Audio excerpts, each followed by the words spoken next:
Welcome to Man Does Tech, where I solve the problems you didn't even know you had. You begin by making the emulator ready. Open Dolphin, confirm version 5, 0 or newer, and add your ROM folder under config paths so Dolphin finds ISOs and saves. Next, you enable Gamecube settings and set the save type to match the game. This ensures compatibility when Dolphin reads or writes memory card files. Once done, place your ISO in the folder and create or identify the memory card a raw file so the emulator has a target to write your save data to. You now create or import the actual save container.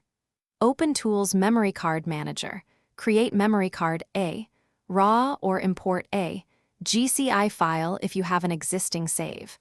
Make sure the card matches Gamecube format and rename if needed. Then go to Config Gamecube and assign memory card A and B to slots 1 and 2 so the game sees them. Also enable auto-load and autosave in Dolphin so that the emulator automatically loads the memory card at start and writes changes when you finally boot the ISO and test saving inside the game. Go to the in-game save menu and confirm an entry appears. If nothing shows, make sure Dolphin is using the same memory card. Raw you edited and check file permissions, Dolphin needs write access to the folder. If importing fails, try converting between GCI and raw formats with the memory card manager, then restart Dolphin.